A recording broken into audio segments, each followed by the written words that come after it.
The following is a local resident producers program.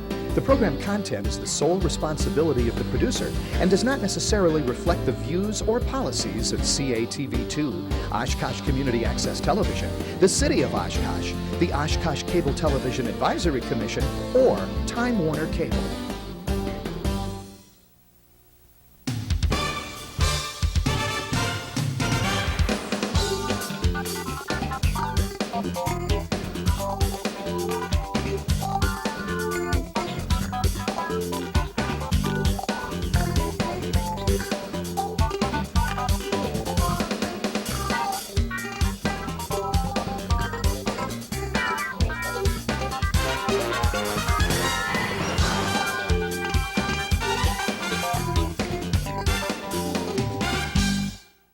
Hi everyone, welcome to another edition of Eye on Oshkosh. I'm Cheryl Hentz along with my co-host Tony Palmeri. On Tuesday, April 5th, we will be going to the polls to elect a new mayor in the city of Oshkosh. I say new because this is the first time in approximately 50 years that we'll be actually voting for our own mayor. And in the second half of this show, we will be joined by the two mayoral candidates, Bill Castle and Paul Esslinger. We'll also be electing some people to the school board, to the Oshkosh Common Council. We'll be electing a judge, a Winnebago County executive. Lots of things coming up on Tuesday, April 5th. But in this half of the show, we're very pleased to be joined by one of the people seeking a position on the school board. He's actually running for his second term. He is the current school board president, and we're very pleased to be joined by Tom McDermott. Thank you very much for being here. Hi, my pleasure. It's a real pleasure to have you. This is the first time you've been on Eye on Oshkosh. I think that it is, yes. Well, we're glad you're here. Why don't we just start out with you telling viewers a little bit about yourself and why you're seeking a second term on the school board. Well, I'm a practicing attorney here in Oshkosh. I've been an attorney for 27 years. I've lived in Oshkosh for the last 20 years. I've been married to my wife, Beverly, for 32 years, and we have two sons, both of whom attended Webster Stanley Elementary and Middle Schools and then went on to North High School. My practice is, my law practice is focused primarily on real estate and business law and business and real estate transactions. I'm running for re-election because I do believe very strongly in the value of public education, and I'd like to continue to work on making the best choices that we can for our students as the district works through trying to balance its budget, balance the interests of the district with the interests of taxpayers and the need to attract and keep jobs in the community and in the state. Okay. Want to just talk about the budget a little bit. You know, you had voted for the budget that increased 9% tax increase, but then you voted no on actually funding the budget. What was your rationale there? Well, I voted no against the levy because we had hoped to use, in the year before, we had about $1 million surplus, funds that were not, that had been budgeted but not spent the year before. And it was my hope to use about $500,000 or about half of that surplus to reduce the tax levy in this year. And so I was voting against the levy because we weren't including that surplus, that we were funding the entire amount of the budget out of state aids and the local property tax levy rather than using some of that surplus. Did you think that 9% was reasonable though?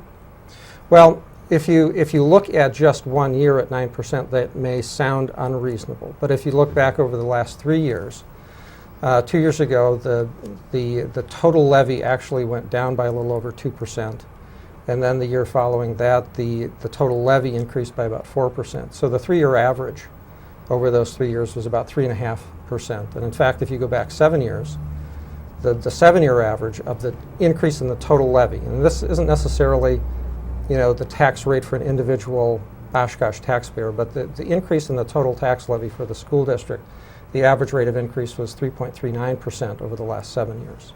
So you have to sort of look at a bit longer term trend rather than just 1 year. And I would add that also in this last year, that 9% also resulted in part from the state not fully funding or sticking to its commitment to fund 2/3. The revenue cap stays the same, but we get less money from the state, and the difference then fell to the local taxpayers. Could I just Sure. ask one Go more real right- quick? go right ahead. There's also, on the subject of tax hikes and so forth, there's currently a proposed 8.6% proposed hike for the 2005-06 school year. That's on top of the 9% that we just had. Now, the boards voted, I believe, 4-3 in favor of that increase. Where do you stand on that? What's your position on it? Well, I voted against that increase. It was my hope to try to keep the equalized tax rate flat. And of course, the equalized tax rate is not the same as what the individual taxpayers in each of the municipalities might see. The equalized tax values come out of Madison every year because local municipalities don't reassess properties on an annual basis. And so that equalized rate provides a sort of an annual increase in the expected value of those properties. Tom, we're taping on March 17th, St. Patrick's Day, and it's great that a guy named McDermott actually came out to interview, so we appreciate that very much. When you ran 3 years ago, your message was long-term planning. Right. In 3 years, what have you done to incorporate long-term planning into this district? What's your record on that? Well, what we have done is we have set some district-wide priorities, board priorities looking to the future. Primarily, we're looking at, the primary priorities are the 6 to 12 grade restructuring the at-risk programs, maintaining a commitment to fund capital improvements and continue to maintain our properties and that sort of thing. We've also now, through the Facilities and Finance Committee, have directed administration to draft a long-range facilities plan. I mean, it's taken us a while to get there. Yeah, because you were talking but about that 3 years ago. That's right, I was, and we finally have tasked administration to put together a long-range facilities Why plan. did it take so long? Well, you have 7 very different personalities on the school board, and you have to work with all 7 members. You have to come to an agreement or a consensus among you as to what's important and what should move forward. What would you say to people who argue that the board always seems to be in a kind of crisis management mode, that all of a sudden we get news that there may be a big deficit and we're not sure what we're going to have to cut, or we're not sure if we're going to have to raise more revenue? Do you buy this argument that we seem to always be facing a crisis rather than have? Well, it's not crises that have necessarily been caused by us, but things that happen at the state level over which we don't necessarily have much control.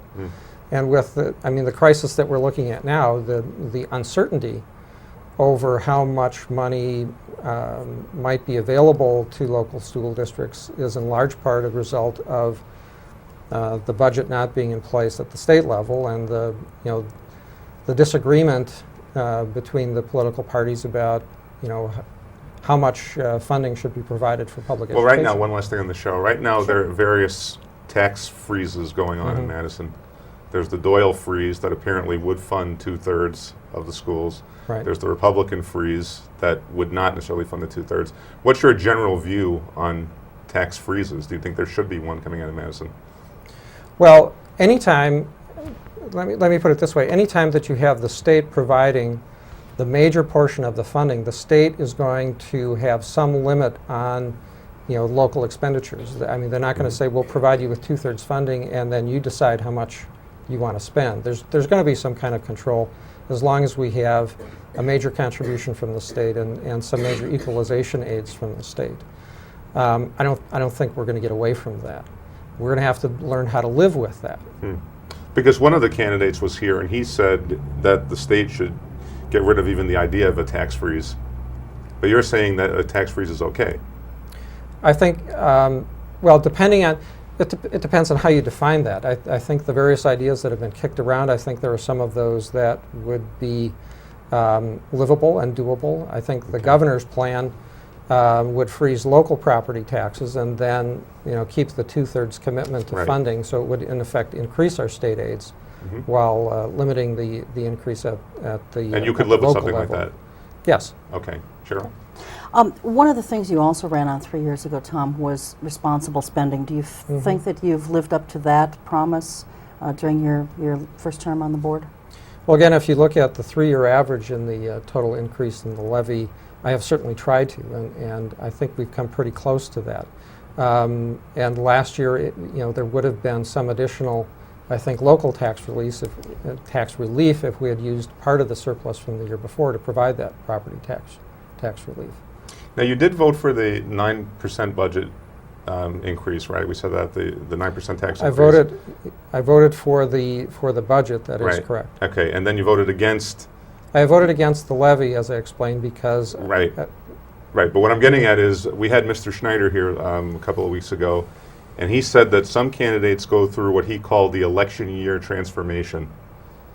And I think he was suggesting that you may have voted, he didn't mention you by name, but I think he was suggesting that you may have voted against that 8% because it's an election year. What would you say to that?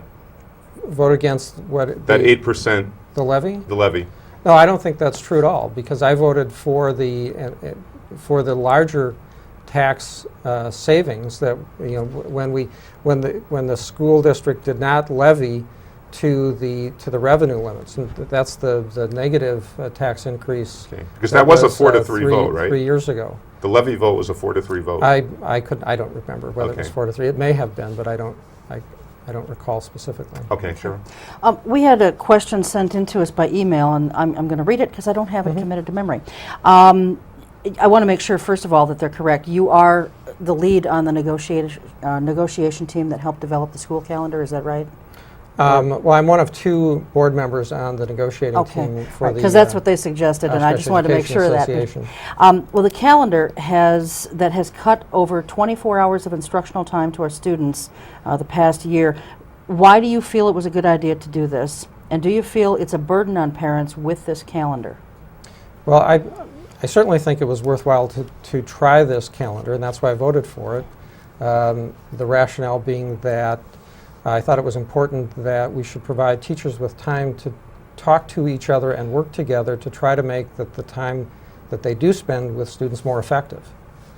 If we're not really satisfied with some of the outcomes that we're getting, it doesn't make sense to just continue to do the same thing or to do more of the same thing. I think you need to do something different, and I saw this as a way of providing that opportunity to allow teachers to really work together to try to improve student performance. As far as a burden on the parents, I mean, do you think it's a burden on them, or? Well, the early releases for the elementary kids on those Fridays, to some extent, is a burden on some parents. I can't deny that that's the case. My feeling is, though, that we're trying to do something, that provides more value in the education that would outweigh, those burdens placed on parents. And, that's always, you're always trying to sort of weigh, one thing against the other and weigh competing interests all the time. Are you guys looking at changing the late starts again? Is that something that's being looked at? Well, yeah, actually, we've reached a tentative agreement on a new calendar that would, instead of having the high school students have the late starts on Monday mornings and have the early releases on Fridays, that will be replaced with early release for all students at all grade levels on Wednesdays. And the release times, it won't be quite as early as the Fridays. It'll be 45 minutes early release for grades kindergarten through 5th grade and 49 minutes early release for grades 6 through 12. And those will be on I think it's 17 Wednesdays throughout the school year. It falls about every other Wednesday, and then there are some that are off with vacations and things like that. Does that maybe get a little confusing for families? Well, it may be a bit confusing at the start of the year, but I think most people, once they get into it, within a few weeks or month of the year, should be able to adjust without too much difficulty. And we did try to set up these early outs on a pretty regular every other Wednesday schedule, and there are enough vacations and times off during the year where we wind up having about 2 a year, and they do pretty much fall on a regular schedule. Okay.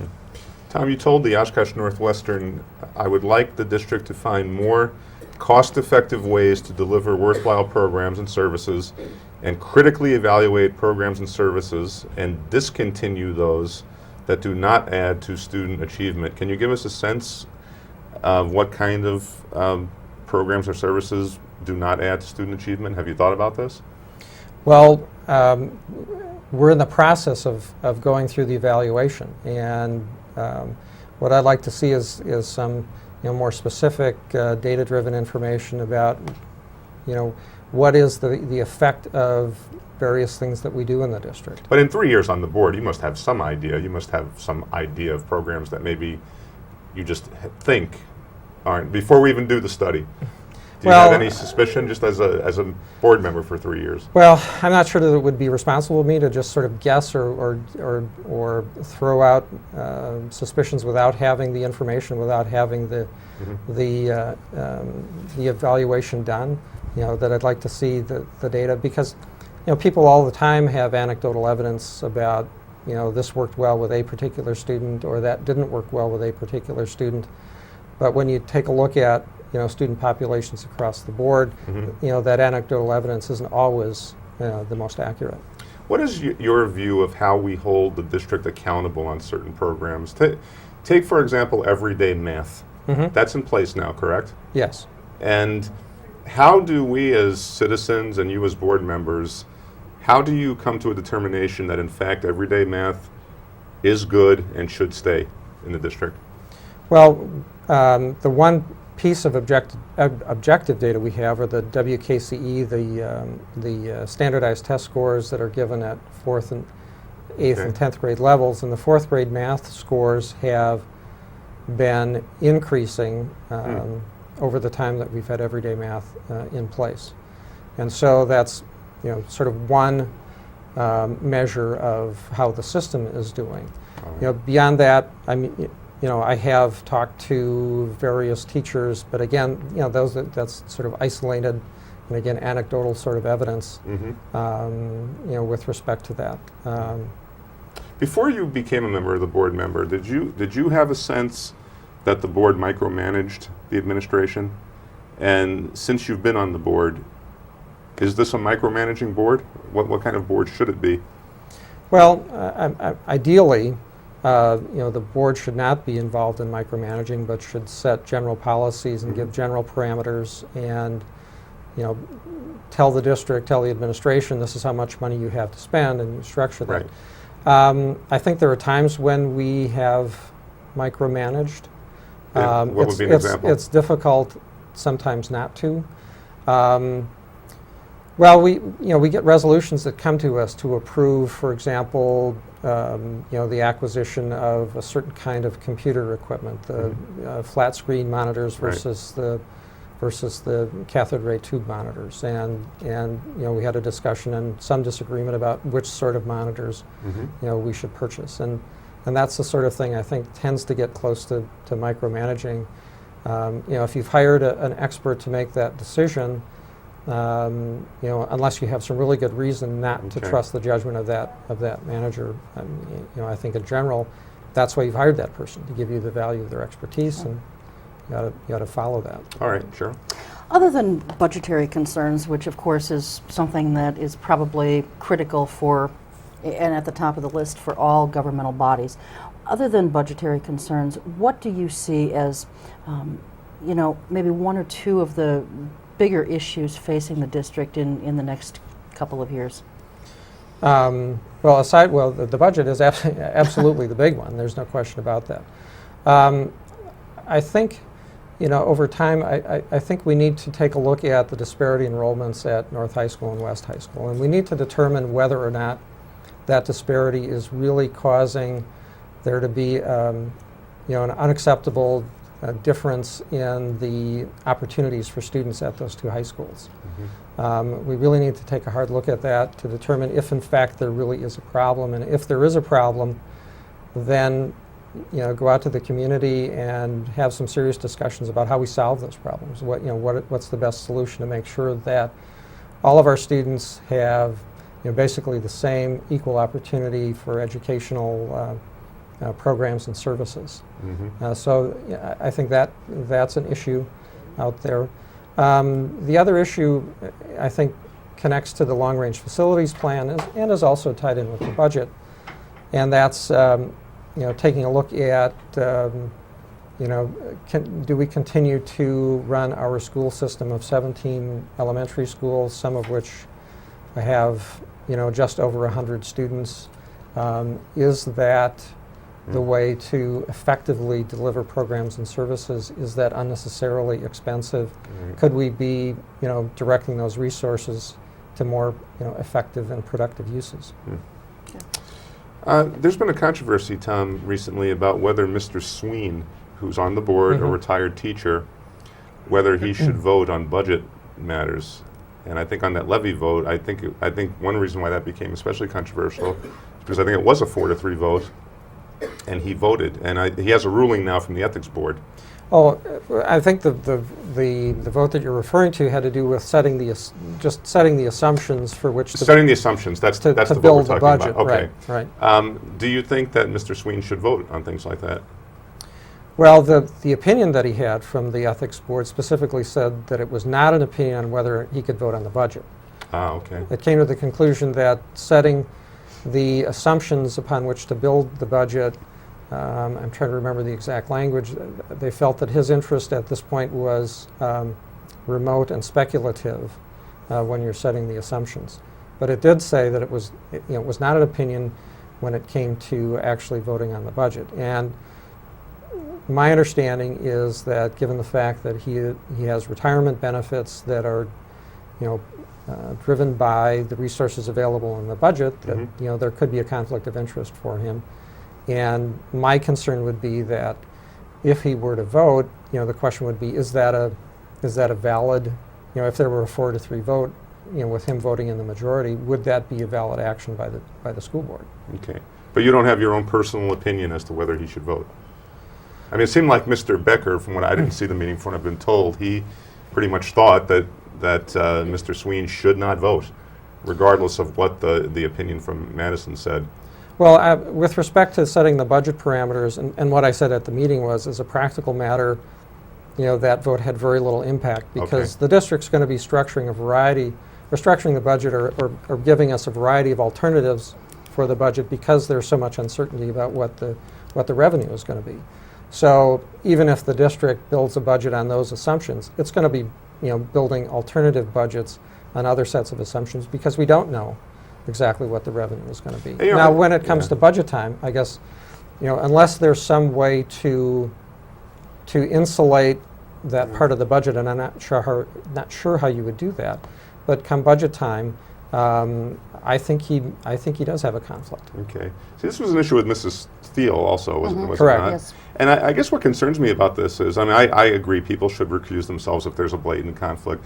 But on the other hand, in these cases, when the voters vote for them, they know, in the case of Mrs. Thiel, that she's married to a teacher, and they know that Mr. Sween is a retired teacher. So it's not as if the voters aren't aware of this when they vote them. Does that make a difference? Legally, it probably doesn't. Well, legally, the law says that if they have a conflict of interest, that they're not permitted to vote. Right. Sure. Now, do you assume that the public also knows that too, and go ahead and elect an official who they know may have a conflict and won't be able to vote on certain issues? Yeah, just that it seems to me, I don't know what's in the public's. Yeah, it just seems to me that, and I'm obviously a hawk on conflict of interest issues, but it just seems to me that Madison sets a double standard, because if we go into our state legislature, you could find all kinds of conflicts. You pointed one out with Carol Owens in the legislature on farming issues, which she votes on All the time. All the time. So it seems like Madison sets a different standard for school districts, not just on voting issues, but on many other issues too. But that's another whole other topic. For another day. Yeah, for another day. Yeah. We kind of touched on this just ever so slightly a few minutes ago, Tom, about enrollment disparities and so forth, in some elementary schools that have 100 and some students. What is your definition of neighborhood schools, and how can we meet that definition and still be cost effective?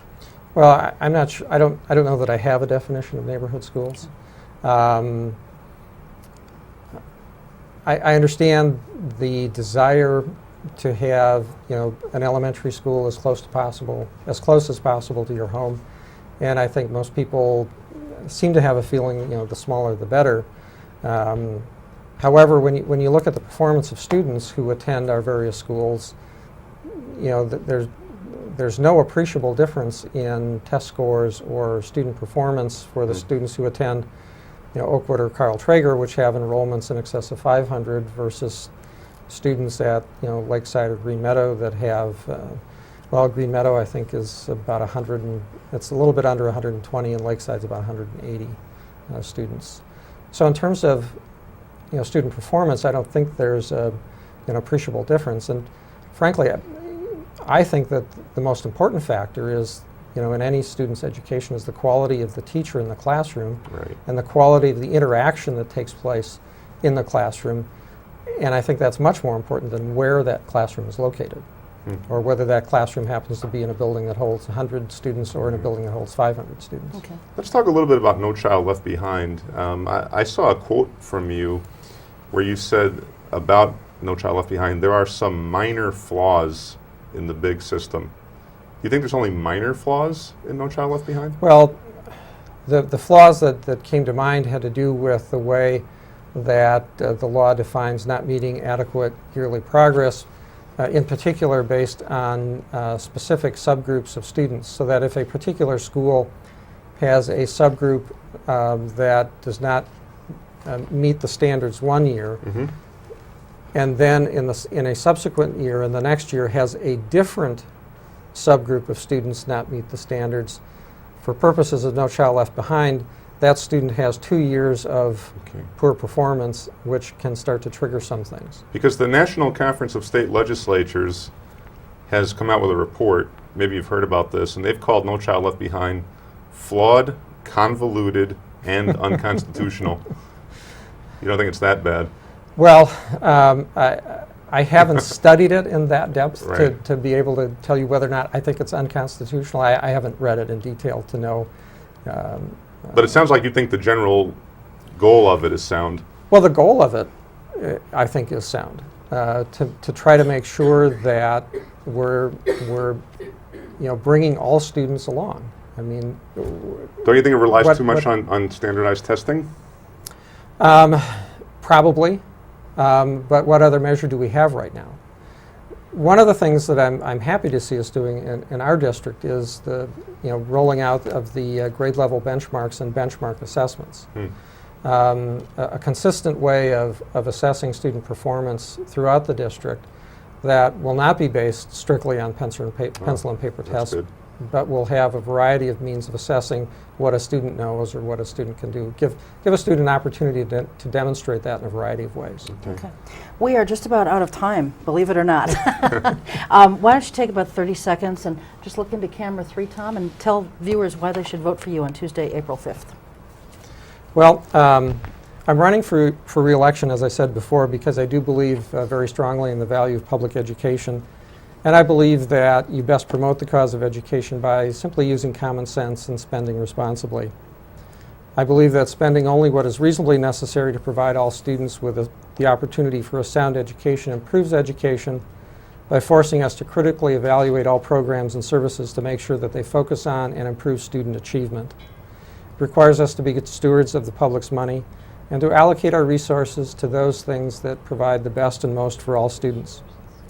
In addition to finding out where candidates stand on a particular issue, I think it's important for voters to look at the experience of each candidate and ask if that experience demonstrates the qualities that they'd like to see in a board member. Do you trust that person to make good decisions? In my 3 years on the board, I've tried to use a consistent, logical approach to analyzing issues and solving problems, to listen to others, to try to rationally persuade but compromise when necessary to achieve positive results. I think those are the qualities that voters want in their board members, and I hope that when voters look at my record, they will agree that I have those qualities. Thank you very much. Okay, great. Thank you very much for being Sure. here. And we're going to take a real quick break. We'll be back in just a couple minutes with Bill Castle and Paul Esslinger, both running for Oshkosh Mayor. We'll be right back. We just escaped. I escaped I escaped by foot. and ran across a border. I couldn't practice my religion. I was put to work in forced labor camps. If I stay in Cambodia, I would have been dead by now. If you think differently, then you're an enemy. If you know how to read and write, you're dead. You speak your mind? Your dad? The only way to express what I wanted to do was to get out. I got to the country when I was about 14 years old. I was 20. I was 24. I came here with nothing. No money, no English. America stood for freedom, it stands for freedom, and that's what all my generation, young generation, wanted to be there. For the first time, I felt like I have a right to be on this earth. Here, you can do whatever you want to do. I love my life here. I feel at home. I'm free to do what I want. Freedom to me means my life.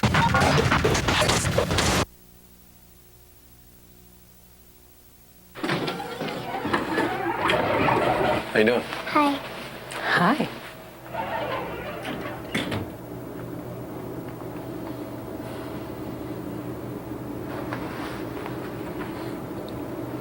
Have a nice day. You too. Thanks.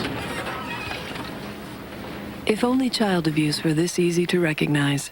If you even suspect abuse, call 1-800-4-A-CHILD. All calls are anonymous and confidential. Trust your instincts. Poor nutrition today will increase Sarah's chances of anemia, add to her healthcare costs, sick days, even stunt her ability to learn. And the thing is, Sarah's not even born yet. Get proper nutrition before it's too late. Call or visit WIC.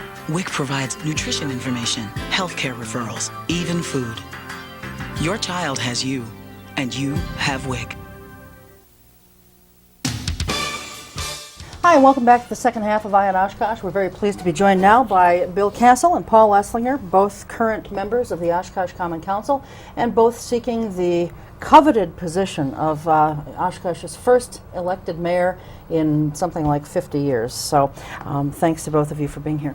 Why don't we start out by each of you telling viewers why you're seeking the position of mayor?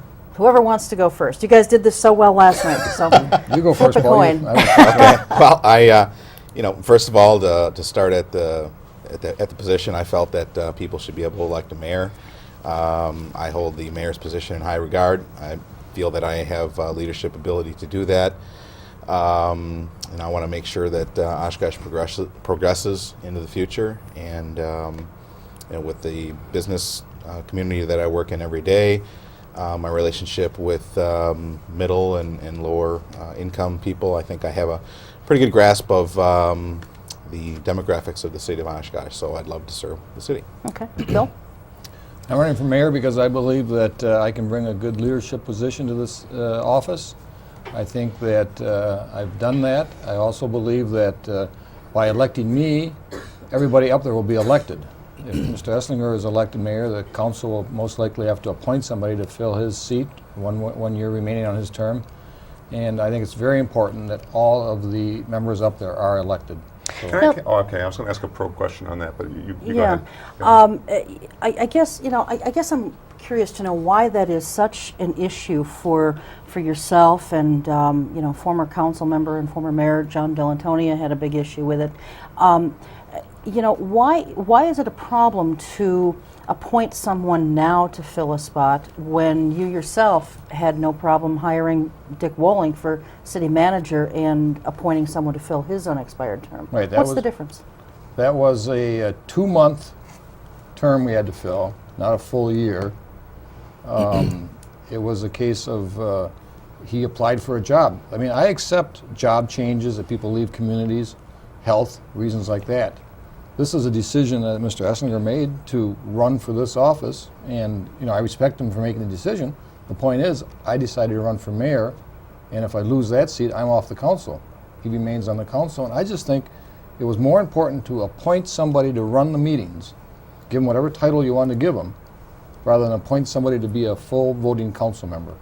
And Paul, why do you think it's not a problem to fill an unexpired term? Well, you know, I think it's much ado about nothing, really. You know, the city council makes important decisions almost at every council meeting, it seems now.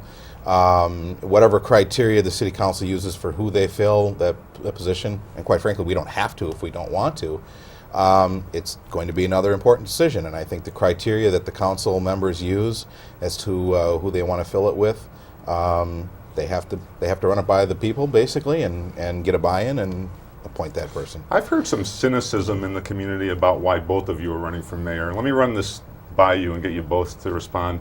Some people are saying, Paul, that you're just upset that you were overlooked for being appointed member by your 6 colleagues, and you were so upset by that you literally led a movement to get an elected mayor position. So the argument is it's less about being mayor, and it's more about Paul Esslinger. Yeah. And Mr. Castle, I've heard people say that you're essentially running because you and your supporters don't want to see someone like Paul, who you perceive or others perceive as being anti-development, be the face of Oshkosh. So we'll start with you first, Paul. Well, was I upset? I wasn't upset that I didn't get mayor because Mr. Harris had more time on, and you know, as Bill says, is that the way that we run the system now, the person who has the most seniority gets the mayor, and then the next person is deputy mayor. So was I upset I didn't get deputy mayor? Yeah, I was. I mean, and there's no doubt about it. But the fact of the matter is, as Cheryl can tell you, being on this show previously, former Mayor Hentz, I had talked about having a mayor with more powers well before that vote ever took place. And that's why I brought forward my resolution, was to have that mayor with veto power.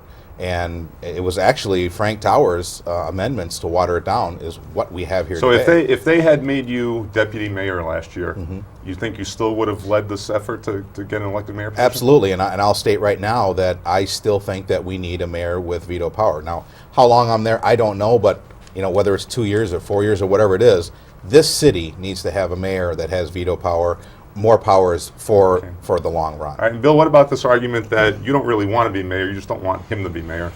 No, that's not the case. I mean, I go right back to what I said a few minutes ago, that I think everybody up there should be elected. That's why I'm running for mayor. I mean, if Paul was appointed by the 6 of us a year ago to be deputy mayor, I would have accepted that. Paul and I get along fine. But I firmly believe everybody up there should be elected. Okay, Cheryl. Okay. One of the most controversial issues this year has been the amphitheater in Riverside Park, and that's the one issue that really sharply divides the two of you, I think. Now, Paul, you've been against the project because of the way it's been handled, and Bill, you've been supportive of it and have in fact voted in favor of the various pieces of legislation that have gone with it. And that included voting in favor of waiving the bids to give the contract to a close friend of yours. Now the Attorney General's office is saying that that waiving of those bids was illegal, and yet you've been quoted in the paper as saying that it was a non-event, the proclamation by the AG's office. Is that an accurate quote, first of all? Yep. It is, It's okay. accurate. Don't you think that's kind of a cavalier attitude, almost inappropriate to... Well, I'm not saying that his decision is a non-event. His decision stands. That's his decision. Our attorney, our counsel says we did nothing wrong. So right now, it's a non-event. There's 2 different opinions out there. If somebody wants to take it to the next level, that's their right. So what is it that's a non-event? I guess I don't understand then what the non-event is. The fact that, what are we going to do about it? Somebody's made a decision. Well, that's my next question. What do we do now? I mean, potentially we could have a lawsuit coming. Well, it's got to go to court to be won. I mean, from what I was told, the Attorney General's office isn't going to do anything about it. They issue an opinion. Well, it's no, their they opinion. won't, but I mean, somebody may bring a lawsuit. Well, I mean, that's a very real possibility. And will it change, you know, obviously if you're not elected mayor, you won't be on the council, but if you are elected mayor, you will be. And Paul, if you're not elected mayor, you will still serve on the council for another year. So to both of you then, as a follow-up, in light of this quagmire that we potentially have on our hands, will this change how either of you or both of you votes on waiving of the bids in the future? Well, I mean, for me, I guess I have to go back, I don't know if it was a couple meetings ago, we waived the bids on purchasing an ambulance with specialized equipment, and that sounded reasonable to me because it was one vendor that we have. Our employees know how to use those vehicles. There's certain sections of the vehicles that they know where it is, and it's an emergency vehicle. They know how to get to it if someone's in an emergency situation. So that made sense. I'm questioning now whether that was something that was legal. So I guess if we get into any situation where we're looking at potentially waiving bids, I think the city attorney needs to get an opinion from the state. Well, I also whether read it's correct. in January the council waived bids on the purchase of water meters. That's right. But it says it was a uniformity consideration to ensure there isn't a hodgepodge of vendors and parts. Bids were also waived last summer on certain park equipment at the request of Tom Stefani, the Parks Director. It seems like this is kind of a slippery slope that we're on with waiving bids. But you both think that those previous bid waivings were proper and appropriate. You certainly think so. I certainly think so. And, you know, I'm not going to say I'm going to wait anytime the staff brings forward, let's waive the bids. I want to understand it, look into it, make a decision based on each item they bring forward. But on the ones we've waived so far, the water meters, the ambulance, the amphitheater, whatever one or two other ones might have been, I think my decision was right, and I'll live with it. And your view? Well, I did not vote in favor of waiving the bids for the playground equipment. The argument that the staff had was our park staff knows how to put this type of jungle gym or what it is. They know how to put it together easier than other ones. That's a poor excuse to waive bids. The other ones, I've got serious questions now. I don't know if that was appropriate or not. What is your view, we'll start with you, Bill Castle, on the city attorney saying that this Mr. Hornstra, who wrote the opinion on the bid waiving for the amphitheater, that it's just an opinion and that it means nothing? Is that kind of what you meant by non-event? That it's just their opinion? It's their opinion, correct. All right. But what confused me about that, coming from Mr. Kraft, was, doesn't he usually say to the council when there's some opinion from the Attorney General's office that we should go with it? I mean, the example I'm thinking of is when, remember, there was this dispute over whether you should make council member statements? And Mr. Kraft came in and said, well, we got this informal opinion from the Attorney General. Right. And we should follow that. Right. Why wasn't that only an opinion? Now on the bid waiving, it's only an opinion. Well, that's something I want to look into, because I don't really think I buy into that decision of the fact that Warren's saying we should be cautious about what we say after or during council member statements. But, because the way I understood it, that was a vote that the Lake Geneva Council took. I mean, to me, part of the whole thing, I said it last night, is having more discussion regarding future agenda items, and let's talk about the big picture. And you're doing it out there in the sunshine and the bright lights of TV cameras. That's the right time to talk about it. So I want to look into that a little bit more if I'm elected mayor, because, again, it's an opinion, and let's understand it.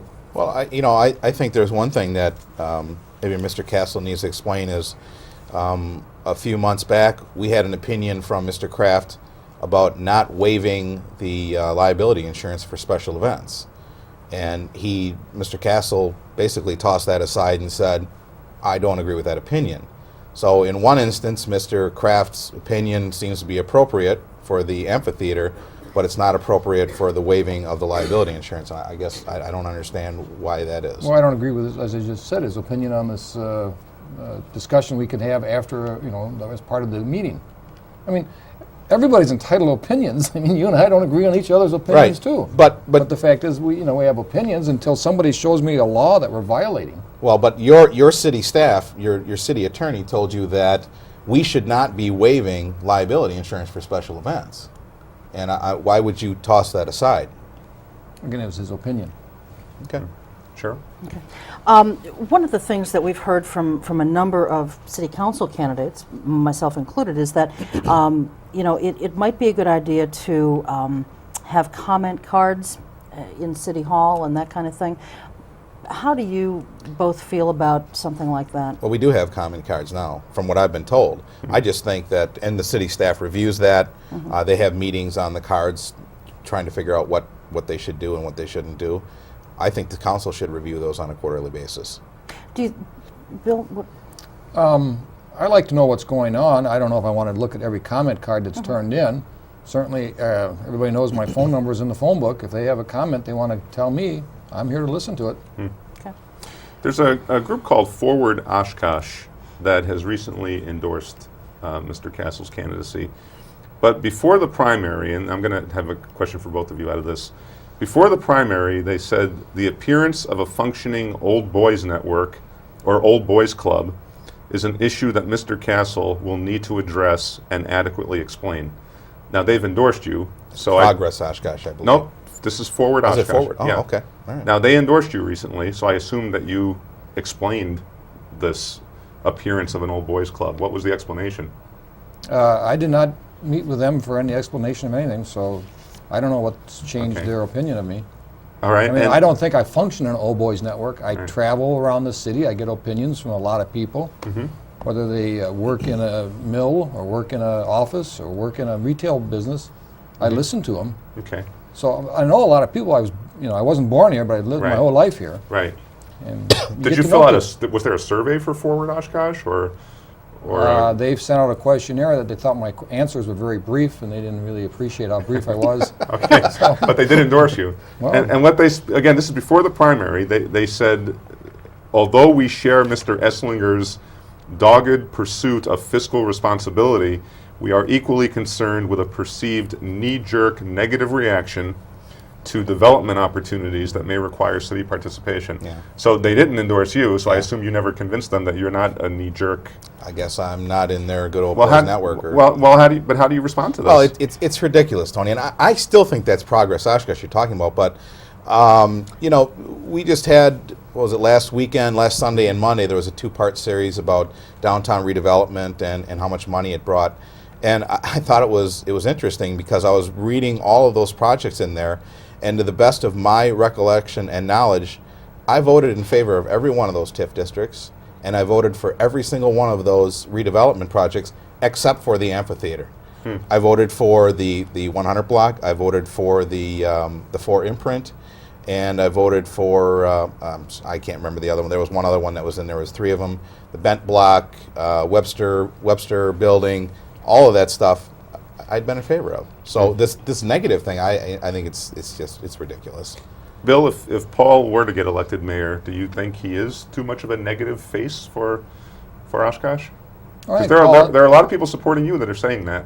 Well, Paul has to speak on the issues as he feels he should, and whether he's elected or not, I'm not going to sit here and say he's too negative. I think if he's elected the leader of the council, he'll do a good job.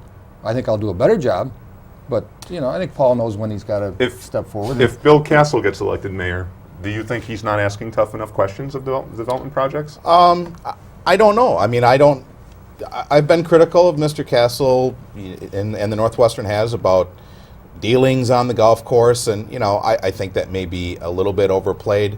But when you're involved with the chamber, and I know Mr. Castle is involved with the chamber, I mean, I just know on the years that I've been on the council that certain things get done. Certain people are very well connected, and things get done that maybe shouldn't get done.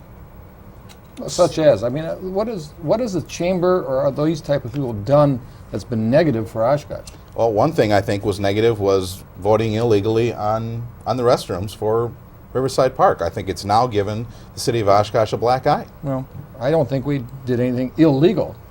Well, that's your opinion, but Right. there was an attorney general says you're wrong. And a city attorney says I'm right. Well, but the attorney general trumps the Well, I just- city attorney. A judge will make if they take it to That's the court. true. Right. That's true.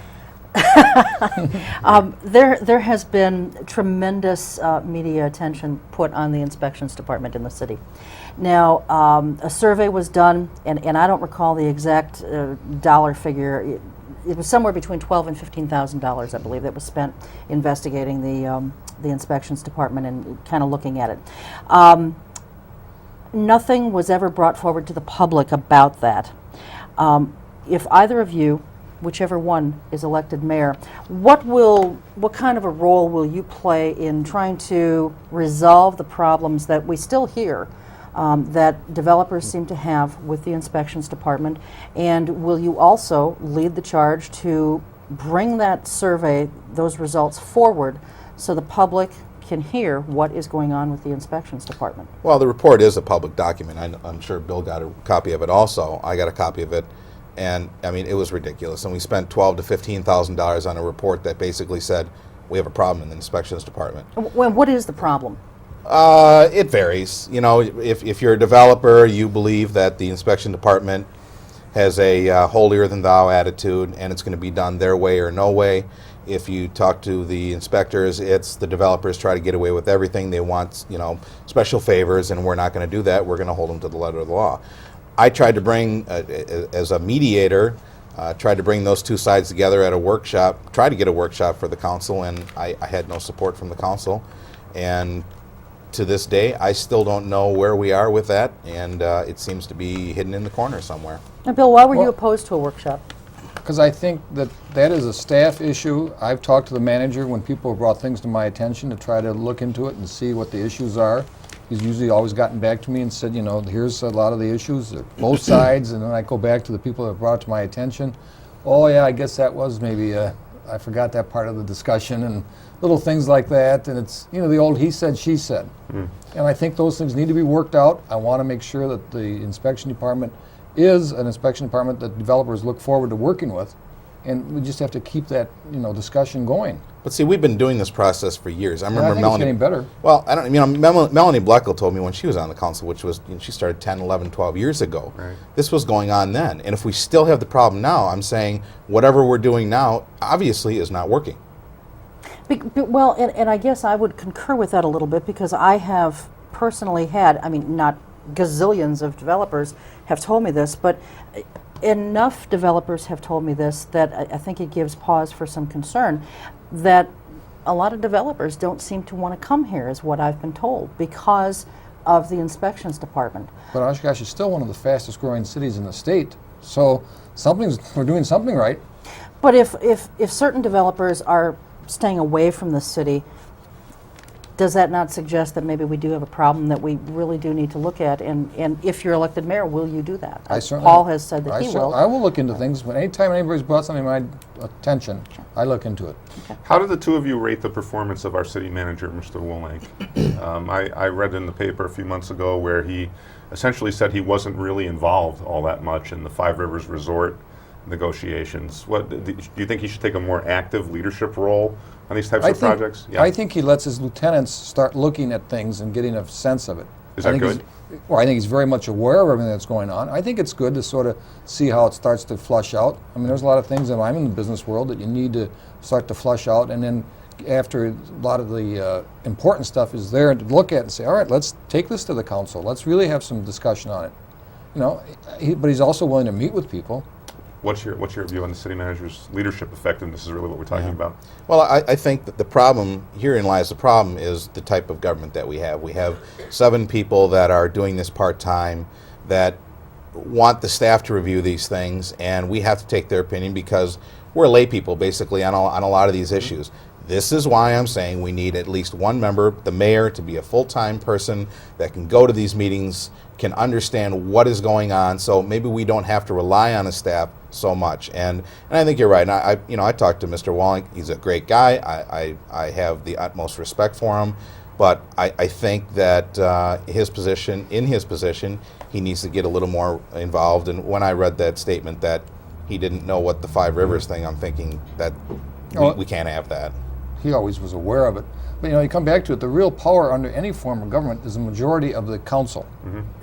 And you still would have lay people making the final decisions, and a staff is going to prepare all the information that all of us always right, want. But I think the leader of the council, which is the mayor, should be the one to be going to these meetings so the council can draw on, you know, if a mayor goes to these meetings and understands what's going on, then you have the staff and you have basically the person that's elected by the people that understand what's going on. But you still could have this manager telling us everything we could ask, and, you know, maybe we should pull more out of him during the meetings. But with all due respect, then we're taking his opinion, and maybe that's not a good opinion. You'd be taking yours or mine if we were full time. but then you or I are elected. And if we're giving bad opinions, then we're gone in 2 years. Bill, I read on the Oshkosh News blog, you said in response to a question, when I'm elected mayor, I will create a panel of people, politicians, civilians, and city employees, to initiate a public dialogue of what a city council meeting should look like. We need to have more discussions and fewer speeches. What did you mean there? Pretty much what it says. I think we need to find a way to get these meetings. That, you know, I think Paul and I are having more interaction tonight maybe than we have sometimes up there on the council. And we can all disagree at the end of the discussion, but we can still be agreeable to each other and move on, and let's see what works. So you think there's a lack of civility at the meetings? Well, there's too much, I think, position taking, and, you know, maybe we don't understand it. I mean, there's some times that I think both of us have good ideas and we might want to elaborate more on it. The 2-time rule that we can speak, you know, maybe to make a statement 2 times is enough, but to, ask some probing questions, I just don't know how casual it should be, because it's still a city council meeting, so I don't want to get too relaxed. We're all just sitting back and, but let's look into it and see what we can come up with. Will either of you hold town hall meetings if you get elected, Mayor? I think if we have projects that come forward, like amphitheater project or anything where you're looking at borrowing millions of dollars from the taxpayers, you need to have at minimum of town hall meetings. I've said before, when LDR came to town with their plan of what we should do, it was great. I mean, you went to the hotel, there was 150 people in there that got to see these plans. They were all drawn up, and you get a public buy-in. People get to say what they like and what they don't like. So, yeah, I mean, if we're going to spend money like that, that's something I would like to do. All right, sure. Bill? I would too support those things, but I think, again, let's make sure that our council meetings are citizen-friendly and that they do come and want to speak to us. All right. Okay. We're quickly running out of time here, but I'll try and wrap this up pretty quickly as far as my question goes. Tabor is kind of a threat, a taxpayer bill of rights. Shared revenues are still sort of somewhat threatening, and community development block grant money may be cut by the federal government. How will all of that impact the city? And in view of the fact that those things may be cut, do we maybe need to tighten our belt a little bit? How will it impact, Cheryl? I don't know. The questions are, is Tabor going to pass? Are we going to lose the federal funds? If Tabor does pass and we lose federal funds, we're going to be in some serious problems here. And if this council thought they worked hard at budgets before and shaving things and critiquing, if the city staff thought they spent a lot of hours and a lot of sweat equity, they ain't seen nothing yet. So ultimately, I have no idea. And I pretty much feel that, I don't know where it's going to end up, but to me, the important thing is keep public-private partnerships going, so that if we need some private citizens to step forward, like we've seen over the years in this community for certain things, would they have a ability to sit down and talk to us about it? Okay. All right, we're almost out of time. We've got 1 minute. Take about 20 seconds. Tell folks why they should vote for you each on Tuesday, April 5th. Thank you. I would hope that you would vote for me, Paul Esslinger, on April 5th. I appreciate your votes February 15th. I'd like to be the leader of the City of Oshkosh. Been on the council for 5 years. I hope you've liked what I've done. I've been critical of the money that we've spent, and I think in the future, as I have in the past, that I would be a good steward of your money. Okay, Bill?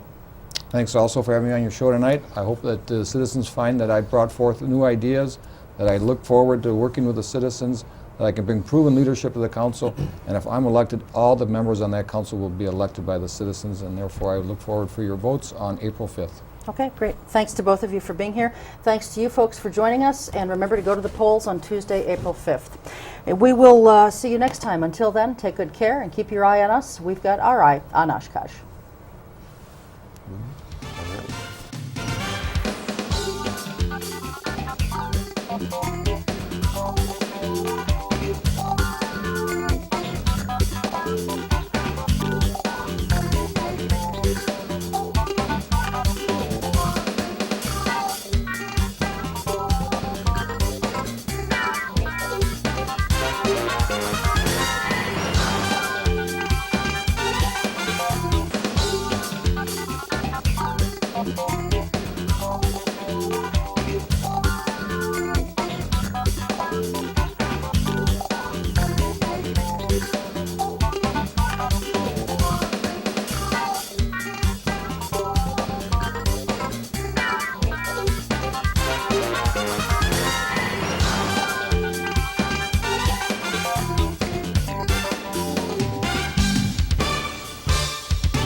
Oshkosh.